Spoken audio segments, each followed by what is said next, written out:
So I'm going to ask you a question that I should know the answer to because I've known you for a really long time.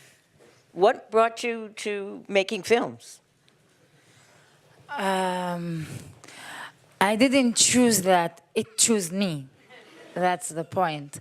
I think when I was naive, I thought that in the political field we can change the reality, you know, blah, blah, blah.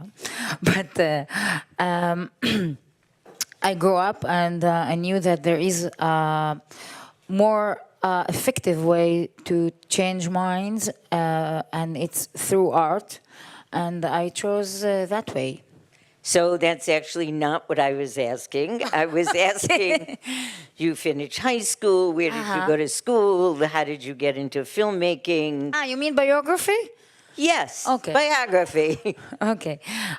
So, Where were you born? yeah, I am. I'm coming from a small village called Der Hanna at the Galilea, and I'm a daughter of a surgeon father that he was study at Budapest, and I was born there because they didn't wait till he finished school. And as a daughter of a doctor, we moved where he was working. So I grew up at Beersheba town, city, I don't know. A Jewish one, of course. And I grew up to talk by language, and I was at the Jewish kindergarten, Malkat Esther, and things like that. And of course, it affected me as a person to grow up with a variety of identities, because after at the elementary school I was at the beginning in a Jewish Israeli school, but we stopped talk Arabic, me and my brother. So my father put us in a Bedouin school, so it's also a community that different than me, and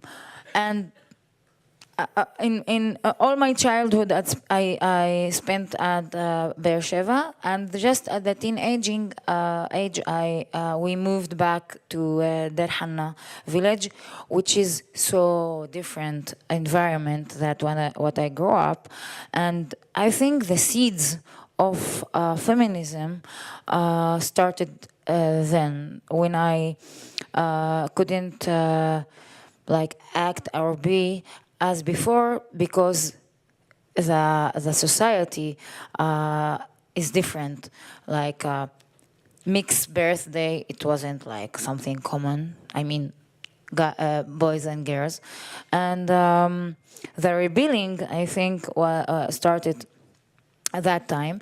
So then I moved to Jerusalem to study studies of Middle East. And I was a teacher for a while, 2 years, for just girls' Palestinian school. Then I have a very dramatic point in my life, health, crucial health point, which I get clinic death. And when I recovered, I started to search for what I really want to do if I am here by a chance again. And the first thing that I did is searching at the internet where I can study cinema. And then I moved to Tel Aviv from Jerusalem, and the rest is a history.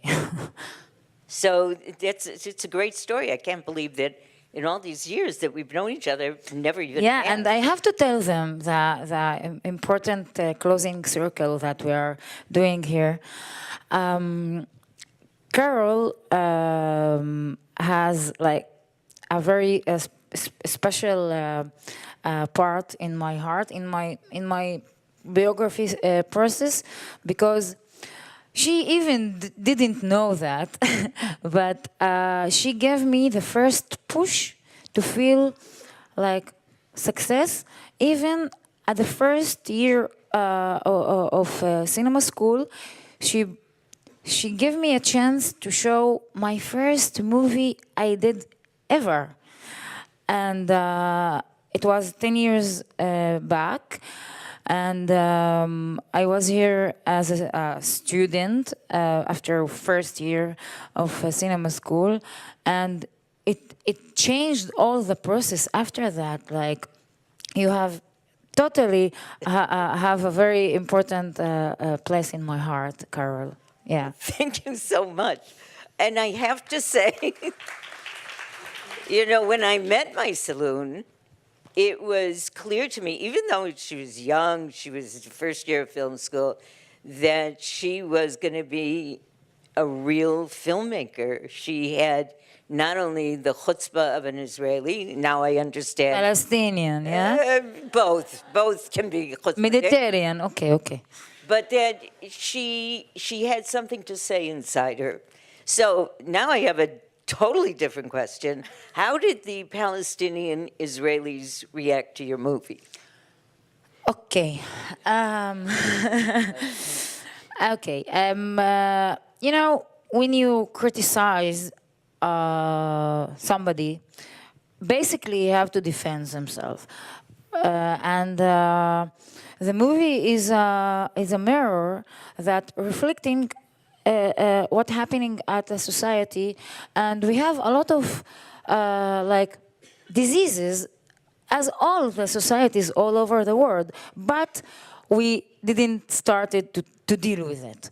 All the taboos, all the the hot potatoes, let me say, still under the table till the movie came out.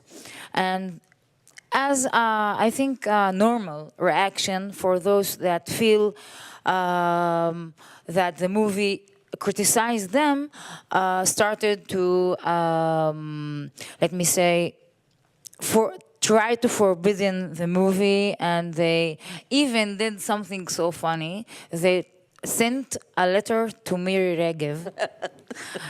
Your best friend, yeah. Yeah, it's amazing. Like, all the fundamentalistic people can connect each other. It's always like that. So they try to shut down the movie. It's ridiculous. Nobody can do it, but that's what happened. And they started to say that all the men, basically, let's say it, the men was like frightening from those girls that come and shake the system and try to change the positions of power. And it was a fatwa too for giving a stampa for that hate speech that we had threats. And there is a one famous, somebody called me and said, you can choose if you want the bullet in your head, in your heart, or between your legs. Yeah, it was really a big event inside the Palestinian society that started a dialogue that never happened before. And after really quickly, after those like darkness people that was trying to forbidden the movie, there is no bad publicity, of course. So everybody went to see the movie. Right. And fulfill the theaters each night, sold out, even Saturday, like all the week, months like this. First time at the Palestinian and Israeli cinema, it happened that that amount of Palestinian audience came to the theaters, which we don't have in our towns or villages as a Palestinians. It's just at the closest Jewish town for you. And people watched a movie at the theater for the first time. There is a lot of those. And it was a historical event. And it gives empowering for so different communities inside the society. Of course, women organization really adapted the movie and give us a premiere at Nazareth under their umbrella. And of course, all the homosexual community, Palestinian one, raised up the voice and started like a campaign about homosexuality that never happened before. Really, things happened in the real life after the movie. It's crazy. No, that's the point of this film festival. So I'll tell you a funny conversation that I had years ago. There is a Palestinian women director, I'm not going to say her name, and I met her 10, 11 years ago, and at the time, she dressed like a sharmuta, she dressed like a prostitute. No, I don't like that word. No. She dressed very immodestly, to put it mildly, and she had a big mouth. She insulted people. She was really like a Maybe she was in a defense way. Well, wait a minute. Okay. So we all said, "Oh no, come on, you got to tone it down, etc." So I was in Beina village, an Arab village in the north, with my friend Mohammed Bakri, and I was talking to his wife about this woman. And this is what she said to me. She said, look, you have to understand, she's from an Arab village, a conservative Arab village, and she has no role models that show her any other way than having an arranged marriage, covering her head, being very conservative. She has no role models. So once she wants to break out of that, she moves to Tel Aviv, and what does she do? Because she doesn't know how to do it, she adopts the most extreme behavior. Skirts up to here, a big mouth, shooting off her mouth, because she just doesn't know how to be a woman and not be an Arab woman from the village. Yeah, but I think it's a process to awareness that I think each of us grow and try to find the balance in his being. So when she reacted so for that conservative way of life that she lives in, she gets the extreme, and now I think we know, or are talking about she's married, she has a baby, she's married to Jew, yeah? Yeah. She is, but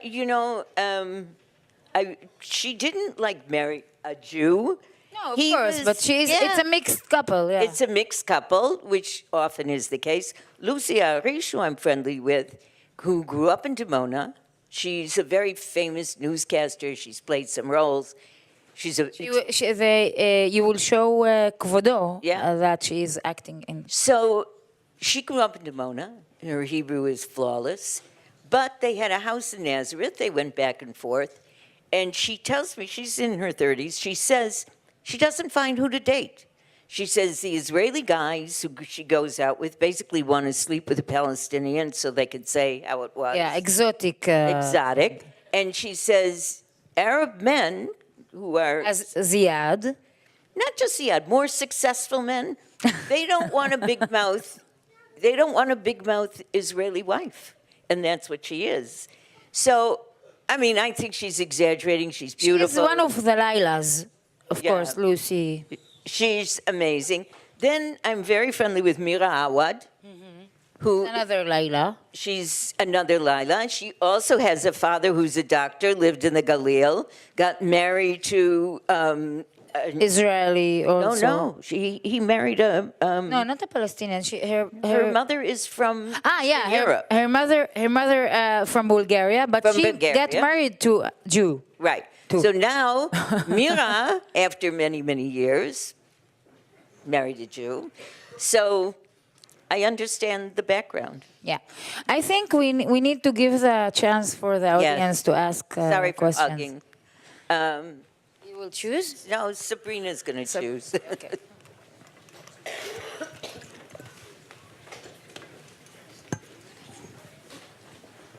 Hi. I loved your movie. Thank you. I speak Arabic too, Yalla? from Lebanon. Oh. And I was surprised there are no TV in Faham and all those little villages in quote unquote Palestine. Mm-hmm.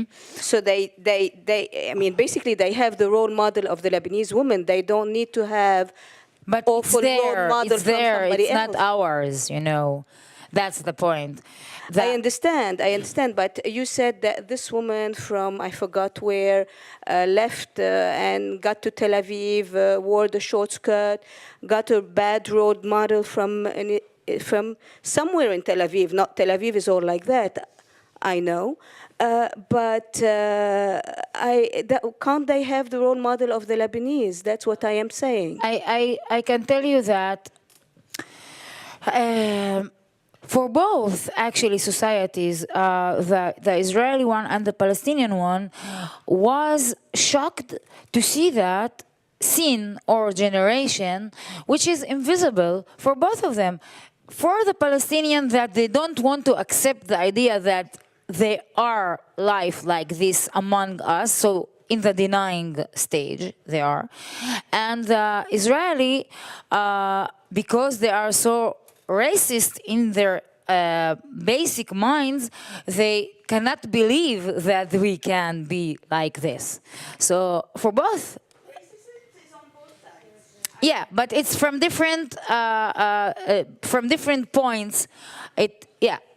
From different points. But when the this scene like happening around the Israeli in the base of Tel Aviv, Jaffa, the big cities, Haifa or Jerusalem, but they don't see us.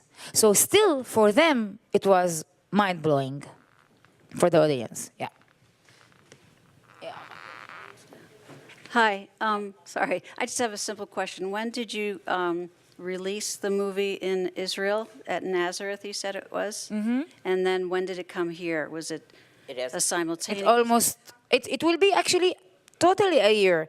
We released it at the 4th of January last year, and it's going to be released at the 5th of January next year. So it will be a long tail for the movie releasing. It's very, I'm glad for that, of course. Thank you for the movie. It was great. Thank you. How did you find the actresses for the movie, especially the three women? I can tell you that you don't know who is the non-actor or the actor or actresses actually inside the movie, because all of them just came from this generation and this community, and all of us live the same life, the same dilemmas, the same conflicts, men and women. So I knew that I cannot go and bring the traditional actors or actresses that they grow up in very specific box of acting that usually we see. Because also the Palestinian and Israeli cinema, till now, just lately it started to be different a little bit, but for the Palestinian cinema, it's actually just the second movie that doesn't talk about the conflict or the occupation in the straightforward way. It is there, of course, but it's not that issue. I think we have a lot of topics to deal with in the social way also that we have to give a space. So because I am part of this generation and this community, it was easier to search there, but it wasn't really easy because to find who can act himself or herself without scaring from the camera, it was the challenge for me. But I can tell you that, as I said to Sophie, hi, Salma, she is an actor. She is the graphic designer of the movie. She is my friend like long time ago, almost 10 years. And Dunya, also her lover, she is a violin player. She's a musician. And they both first time in front of the camera, never acted before. And also Noor and Layla, both of them are first time in front of the camera, but they are theater actresses. And Saleh, the gay friend of them, he just himself. He didn't act. He is exactly. He is a fashion design. So there is so and so. Yeah, but the important thing it was that I don't want them to act. I want them to be, and that's the key for that feeling that you could feel inside. Yeah. Yara. I have the microphone. Yeah. My name is Lisa, and I grew up in Jerusalem, and also a Jerusalem mother, but originally from Iraq. And I was thinking a lot of how in my imagination from her stories, this must have been a lot like her reality growing up in the 60s and 70s. Started when culture starting to come out from America and such. So I just wanted to say that. And actually my question, you kind of answered it, because I was thinking, I kept expecting the occupation or the Jewish You aggression. expected that? Yeah, for advance? And I was so into the Because movie that I totally you say, forgot. okay, I'm going to see a Palestinian movie, so it's what's going to talk about. So, of course, it's an occupation. And when I started to see the movie about the Palestinians living in Tel Aviv, and except for this vicious eye of the salesperson in the beginning, which I think was genius. Can you just maybe say a few more words about that? Yes.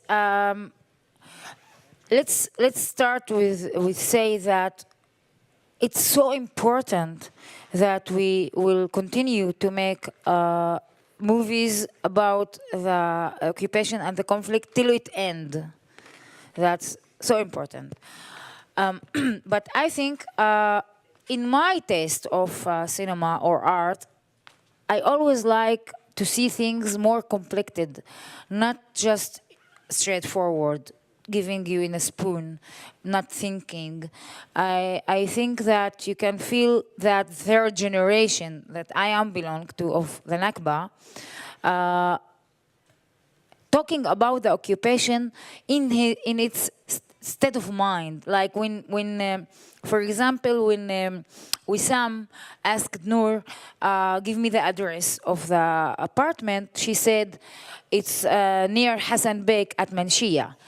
This is exactly what I want to give as I don't need to say I am a Palestinian, because I'm so confident in my identity, I can give it inside my daily life without protest it always. Yeah.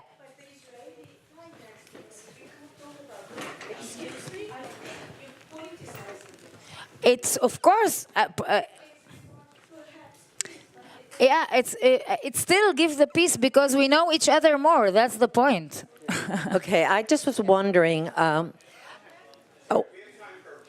Okay, well, mine is a little bit political. Excuse me. I have the mic. You can sit down. Please sit can you down. sit down. Please sit down. I don't care what you want to know. Please sit down.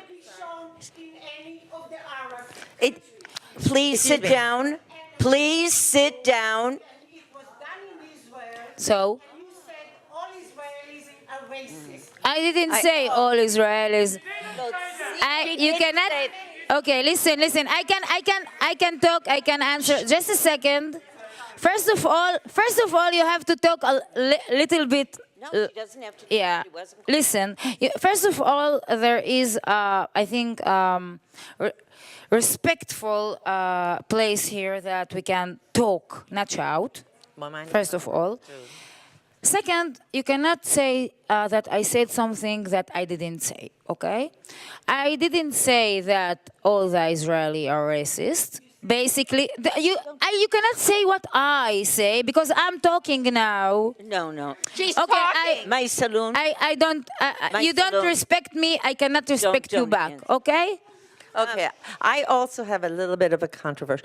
When this is an Israeli movie, right? I mean, A this is Palestinian Israeli, yeah. a Palestinian Israeli, but it's under the culture of the Israel. It doesn't matter. And Okay, no, okay, don't get defensive. So I just was wondering how come some of the introduction wasn't both in Arabic and in Hebrew. yeah. That was one question. And then the other is when you're taught, I was in Israel and I met some Bedouins, and they were proud to be Israeli Bedouins, not West Bank Bedouins. I don't know what the mix that you just Yeah, did no, but here. I'm just wondering, no, but because What is the question? Yeah. Okay, so what? So can you still be considered? Do you still consider yourself an Israeli, even if you're Palestinian? Do you consider yourself Israeli? That's exactly what I am. I am a Palestinian, Yes. Israeli citizen. Okay. That's the whole point. And I can say, of course, okay, I can say something so important for me to clear that. I am a citizen that live inside Israel with Israeli ID, but it doesn't change anything from my national and culture identity, okay? So I pay taxes as any other Israelis. I don't get back what I deserve as a citizen because I am discriminated basically from the Israeli system because I am a Palestinian. Okay? So nobody give me any favor to make any movie or to make art. I am talking as a representative of my generation and my nationality inside Israel, and we have a long journey toward getting the equalness for the citizen as we are. Till now we are very far from that, unfortunately, because the place Israel getting worse and worse in that conditions when the laws in the Knesset getting more racist and racist among us. So you cannot feel